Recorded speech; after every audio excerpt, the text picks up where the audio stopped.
Once మనం లైఫ్లో settle అయిన తర్వాత మనకొచ్చే ఫస్ట్ ఆలోచన కార్. ఈ కార్ని ఎప్పుడెప్పుడు కొందామా అని చెప్పి థింక్ చేస్తూ ఉంటాం కదా. మన వద్ద డబ్బు ఉంటే ఓకే, డైరెక్ట్గా కార్ షోరూమ్కి వెళ్ళి కార్ని కొనుక్కోవచ్చు. డబ్బు లేకపోతే ముందుగా కార్ లోన్కి అప్లై చేసి కార్ని కొనుక్కోవచ్చు. బట్ కార్ లోన్కి అప్లై చేసే ముందు కార్ లోన్ గురించి పూర్తి అవగాహన మీకు ఉండాలి. లేకపోతే ఈ వీడియో మీకోసమే. ఈ వీడియోలో కార్ లోన్ గురించి A to Z ఇన్ఫర్మేషన్ ఇవ్వబోతున్నా. ఈ వీడియోలో అసలు కార్ లోన్ అంటే ఏంటి, ఈ కార్ లోన్ ఏ విధంగా వర్క్ అవుతూ ఉంటుంది, ఈ కార్ లోన్కి ఎలా అప్లై చేయాలి, అదేవిధంగా ప్రస్తుతం ఏ బ్యాంకులో వడ్డీ రేట్లు తక్కువ ఉన్నాయి, బ్యాంక్ వెళ్ళి ఎటువంటి డాక్యుమెంట్స్ని మనమైతే ఇవ్వాలి, అసలు ఫస్ట్ హ్యాండ్ కార్ బెటరా సెకండ్ హ్యాండ్ కార్ బెటరా, సెకండ్ హ్యాండ్ కార్కి కార్ లోన్ వస్తుందా రాదా, అదేవిధంగా ఎంత లోన్ తీసుకుంటే ఎంత ఈఎంఐ కట్టాలి, అదేవిధంగా by the end of the tenure ఎంత వడ్డీ కట్టాలి, అండ్ అదేవిధంగా థంబ్ రూల్స్. కొన్ని థంబ్ రూల్స్ ఉన్నాయి, వీటిని ఖచ్చితంగా ఫాలో అవ్వాలి. ఫాలో అయితే మాత్రమే ఫ్యూచర్ బాగుంటుంది, లేకపోతే దబిడిదిబిడే. ఇవన్నీ ఈ వీడియోలో డిస్కస్ చేయబోతున్నా. సో ఈ వీడియోని లాస్ట్ వరకు చూడండి. అంతేకాకుండా ఇంతవరకు ఈ ఛానల్ని సబ్స్క్రైబ్ చేసుకోకపోతే ఇప్పుడే సబ్స్క్రైబ్ చేసుకోండి. నేను మీ కౌశిక్ మరిడి.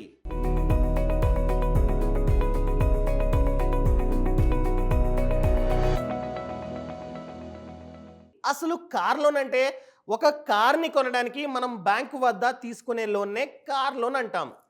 ఈ డబ్బు మన చేతికి రాదు, డైరెక్ట్గా బ్యాంకు వాళ్ళు షోరూమ్ వాళ్ళ బ్యాంక్ అకౌంట్లో వేస్తారు. అర్థమైందా?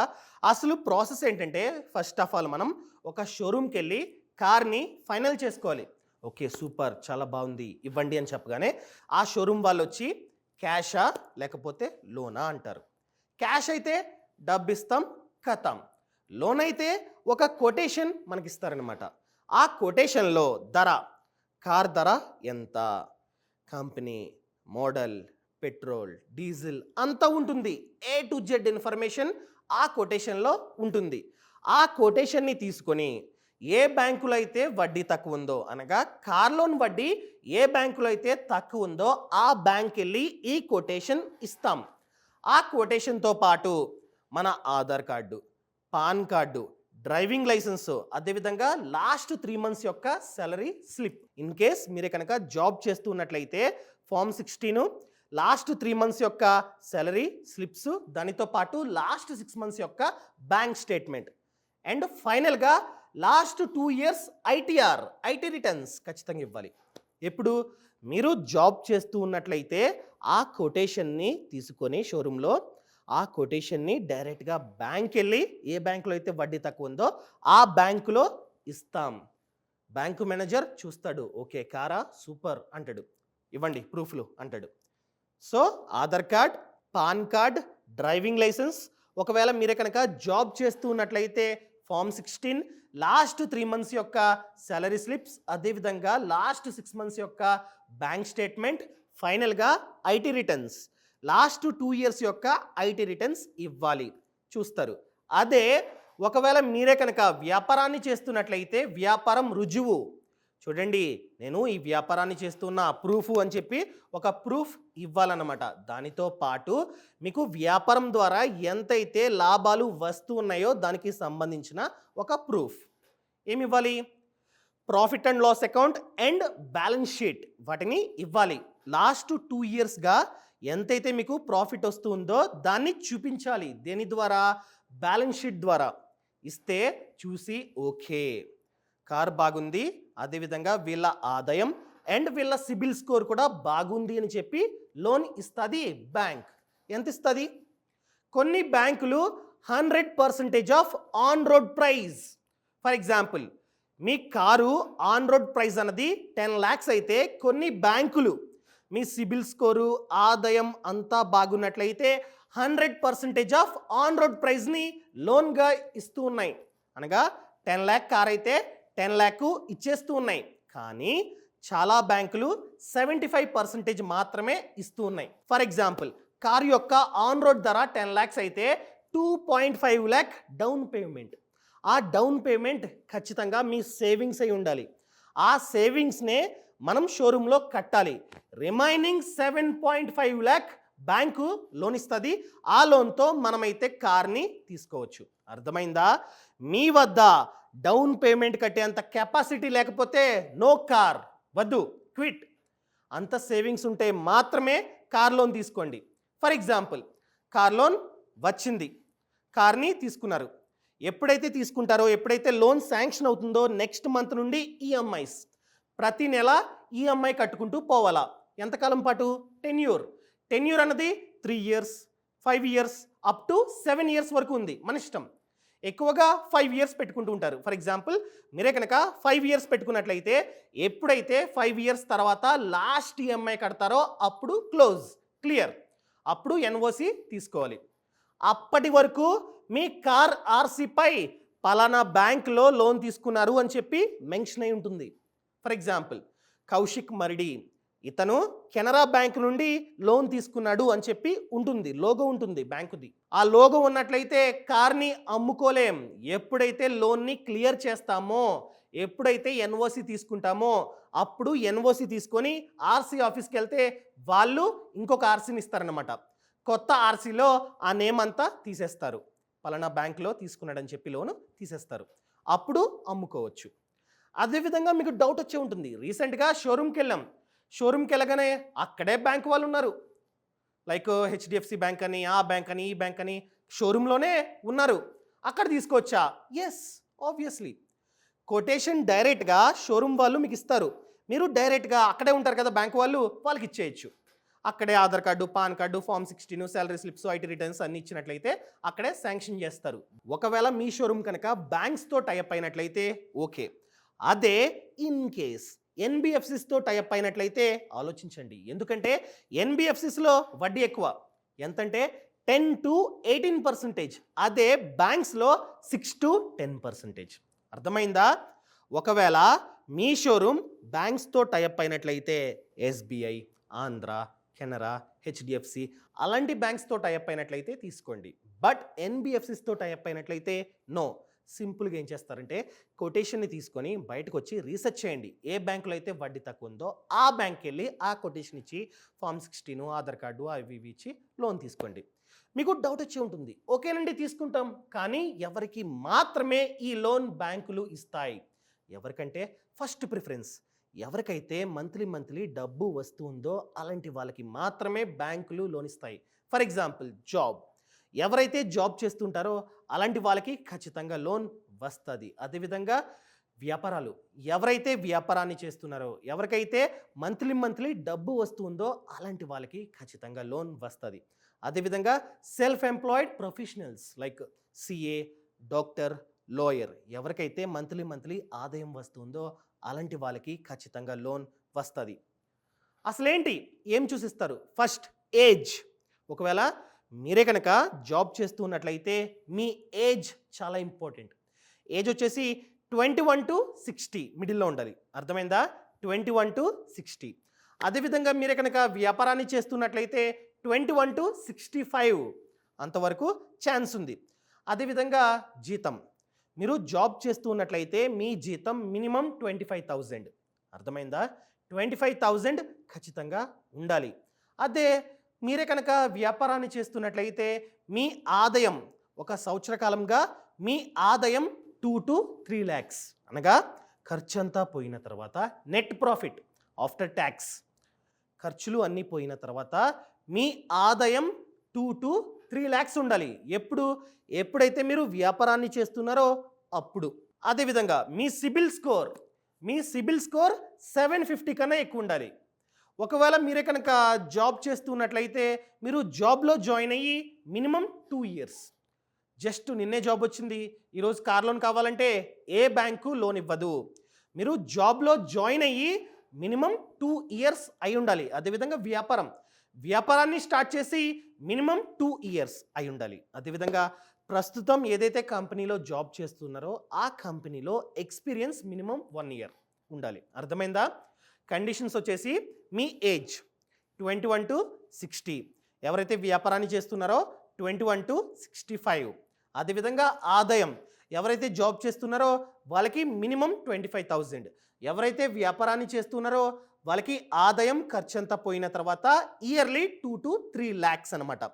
అదేవిధంగా ఈ జాబ్లో జాయిన్ అయ్యి మినిమం 2 years, అదేవిధంగా ప్రెజెంట్ ఏదైతే కంపెనీలో జాబ్ చేస్తున్నారో ఆ కంపెనీలో మినిమం 1 year ఎక్స్పీరియన్స్. అదేవిధంగా సేమ్ వ్యాపారాన్ని చేస్తున్నా కూడా వ్యాపారాన్ని స్టార్ట్ చేసి మినిమం 2 years అయి ఉండాలన్నమాట. ఇంకా మీకు డౌట్ వచ్చి ఉంటుంది, ఏ బ్యాంకులో వడ్డీ రేట్లు తక్కువ ఉన్నాయి? ఫస్ట్ వన్ చెప్తున్నాను చూడండి, యాక్సిస్ బ్యాంక్.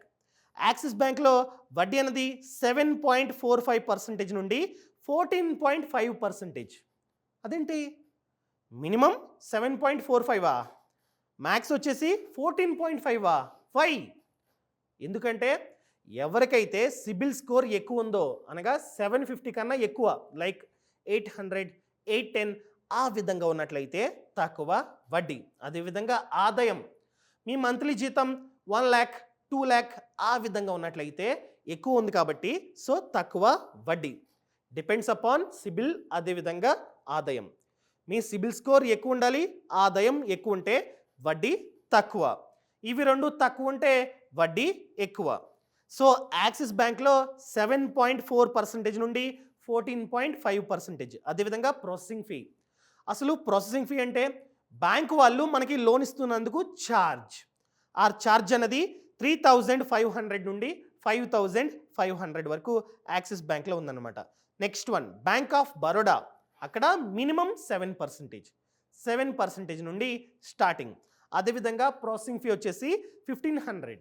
ఇంకా next one bank of India. Bank of ఇండియాలో తక్కువ, ఎంతంటే మినిమం 6.85%. మినిమం 6.85%. అదేవిధంగా ప్రాసెసింగ్ ఫీ 1000 నుండి 5000 వరకు ఛార్జ్ చేస్తున్నారు, 1000 నుండి 5000. అదేవిధంగా కెనరా బ్యాంక్, ఈ బ్యాంకులో మినిమం 7.3%. అదేవిధంగా హెచ్డిఎఫ్సి 7.95% ఎక్కువ.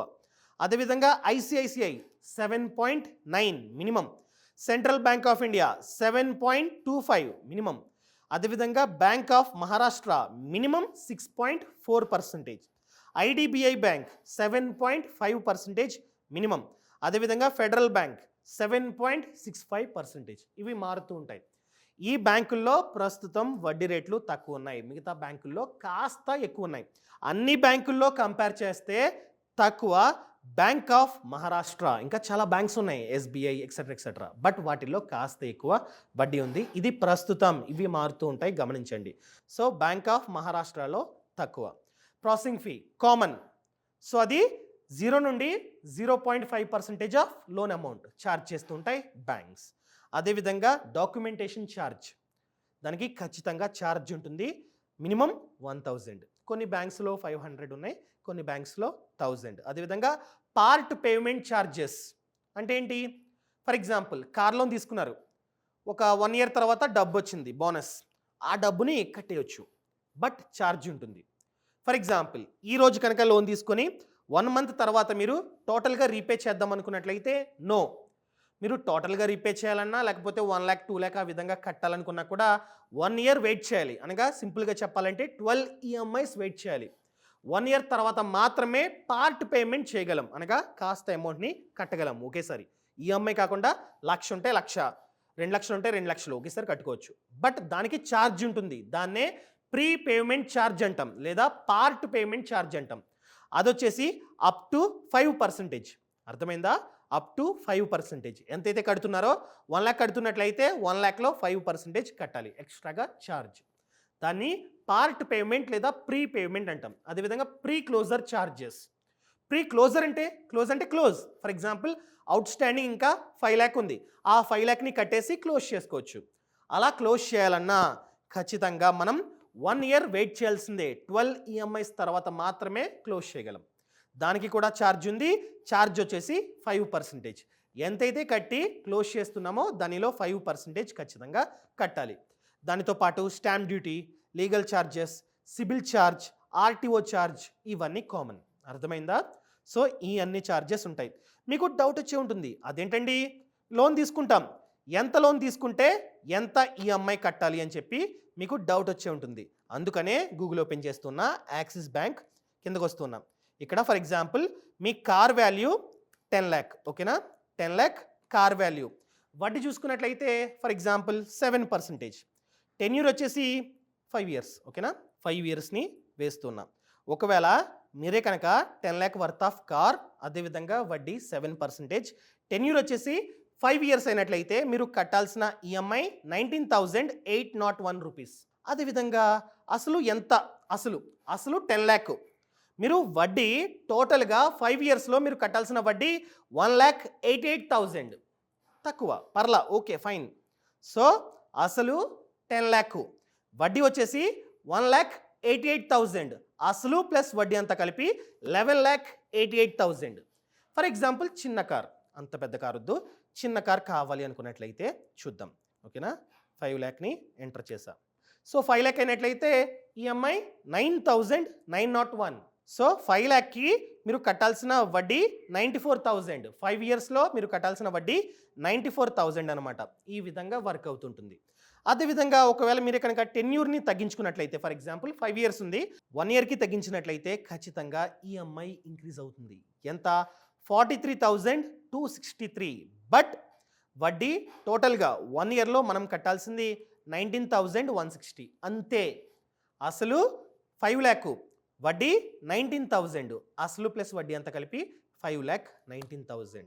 నేను చెప్పేది ఏంటంటే, మీ వద్ద చాలా డబ్బు ఉన్నట్లయితే తక్కువ టెన్యూర్ని పెట్టుకోండి, డబ్బు లేకపోతే ఎక్కువ టెన్యూర్ని పెట్టుకోండి. కాకపోతే by the end of the day ఎక్కువగా వడ్డీ కడతాం. ఫర్ ఎగ్జాంపుల్ నేను 7 yearsకి పెంచుతూ ఉన్నా, 7 yearsకి పెంచినట్లయితే మనం కట్టాల్సిన వడ్డీ 1,33,000. అర్థమైందా? సో డబ్బు ఉంటే తక్కువ టెన్యూర్, డబ్బు లేకపోతే ఎక్కువ టెన్యూర్. ఈ విధంగా వర్క్ అవుతుంటుంది.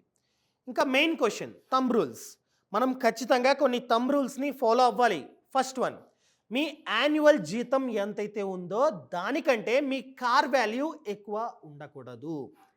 ఫర్ ఎగ్జాంపుల్ మీరు వ్యాపారాన్ని చేస్తున్నారు, వ్యాపారం ద్వారా ఒక సంవత్సరానికి ఎంతైతే ఆదాయం వస్తుందో దానికంటే తక్కువే ఆ కార్ వాల్యూ ఉండాలి. ఫర్ ఎగ్జాంపుల్ మీ జీతం ద్వారా మీకు వచ్చే ఆదాయం అనగా మీ జీతం సంవత్సరానికి 10 lakh, అలాంటప్పుడు కార్ వాల్యూ 10 lakh కన్నా తక్కువ ఉండాలి. ఎక్కువ ఉన్నట్లయితే నష్టపోతారు.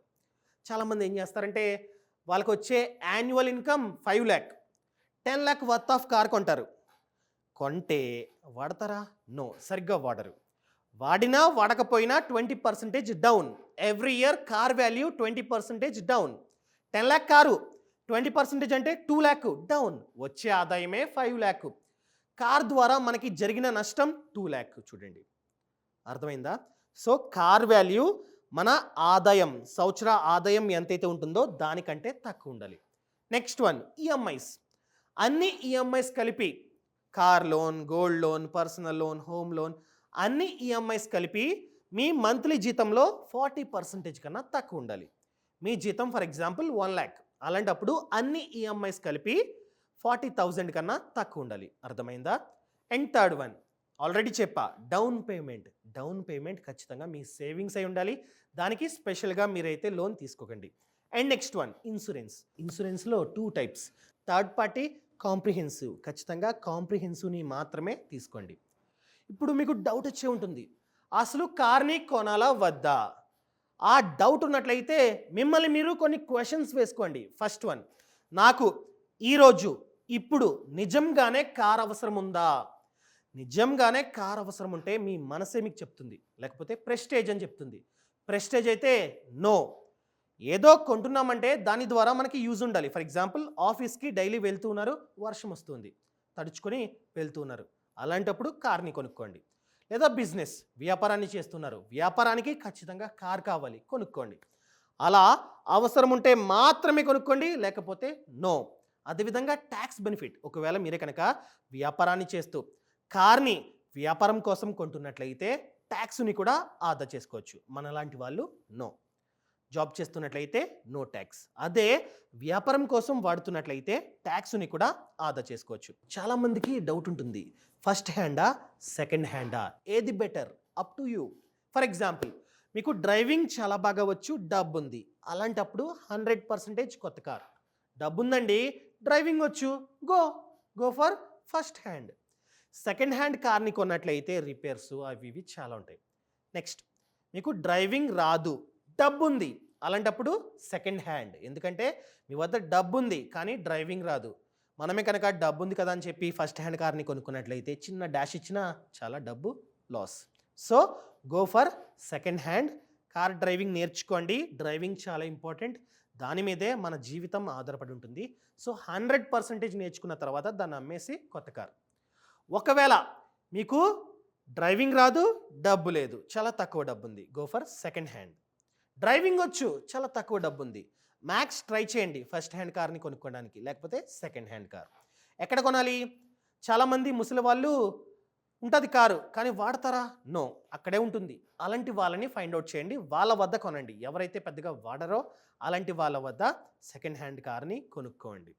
కొనుక్కునే ముందు అసలు రిపేర్స్ ఏమైనా ఉన్నాయా చూసుకోండి. అదేవిధంగా మన మెకానిక్ని తీసుకెళ్ళి చూపించండి, అతనే చెప్తాడు. అదేవిధంగా మార్కెట్లో చాలా యాప్స్ ఉన్నాయి, ఆ యాప్స్లో కొనే ముందు కూడా మన మెకానిక్ని తీసుకెళ్ళి అంతా చూసుకొని కొనుక్కోండి. ఇదన్నమాట మ్యాటర్. ట్యాక్స్ని కూడా ఆదా చేసుకోవచ్చు. మీకు డౌట్ వచ్చి ఉంటుంది, ఏ విధంగా అప్లై చేసుకోవాలి ఫోన్ ద్వారా, ఏ విధంగా కార్ లోన్కి 2 minutesలో అప్లై చేసుకోవాలి. ఆల్రెడీ వీడియో చేశా, ఆ వీడియోని పైన అయ్యింది కదా అక్కడ పెడతా చూడండి, ఓకేనా? సో ఇదన్నమాట. మీకు కార్ లోన్ గురించి ఇంకా డౌట్స్ ఉన్నట్లయితే యాప్ ఉంది, యాప్ పేరు ఫ్రీడమ్ యాప్. యాప్లో కార్ లోన్ గురించి స్పెషల్గా కోర్స్ ఉంది, ఆ కోర్స్ని నేనే చేశాను. ఆ కోర్స్ 3 hours. ఆ కోర్సులో భాగంగా ఏ విధంగా అప్లై చేయాలి, ఎటువంటి డాక్యుమెంట్స్ని పట్టుకెళ్ళాలి, డాక్యుమెంట్స్ని ఏ విధంగా ఫిలప్ చేయాలి, అంతా ప్రాక్టికల్గా ఉంటుంది. అర్థమైందా? ఈ వీడియో మీకు నచ్చింది అనుకుంటున్నా. నచ్చినట్లయితే లైక్ చేయండి, షేర్ చేయండి. అదేవిధంగా ఫ్రీడమ్ యాప్ని డౌన్లోడ్ చేసుకోండి. యాప్ లింక్ అనేది కింద డిస్క్రిప్షన్లో ఉంది. ఫ్రీడమ్ యాప్లో చూసుకున్నట్లయితే 900 కంటే ఎక్కువ కోర్సులు ఉన్నాయి. Car loan, home loan, business loan, gold loan, etcetera etcetera. అదేవిధంగా మ్యూచువల్ ఫండ్స్లో ఏ విధంగా పెట్టుబడి పెట్టాలి, స్టాక్ మార్కెట్లో ఏ విధంగా పెట్టుబడి పెట్టాలి, స్టాక్ మార్కెట్ గురించి స్పెషల్గా కోర్స్ ఉంది 7 hours. అదేవిధంగా ప్రతి ఒక్క వ్యాపారం గురించి కూడా కోర్స్ ఉంది. యూట్యూబర్గా ఏ విధంగా మారాలి, యూట్యూబ్ ద్వారా డబ్బులు ఏ విధంగా సంపాదించాలి, కోర్స్ ఉంది. ప్రతి ఒక్క వ్యాపారం, food truck, chocolate business, papad making business, etcetera etcetera. అదేవిధంగా వ్యవసాయం, ఇంటిగ్రేటెడ్ ఫార్మింగ్ని ఏ విధంగా చేయాలి, కోళ్ల పెంపకం, గొర్రెల పెంపకం, కోర్సులు ఉన్నాయి. ఇలా చెప్పుకుంటూ పోతే 900 కంటే ఎక్కువ కోర్సులు ఫ్రీడమ్ యాప్లో ఉన్నాయి. యాప్ లింక్ అనేది కింద డిస్క్రిప్షన్లో ఉంది. ఇప్పుడే డౌన్లోడ్ చేసుకొని ఒకసారి చూడండి. ఫస్ట్ వీడియో ఫ్రీ అనమాట. Thank you so much. Thanks for watching. జై హింద్.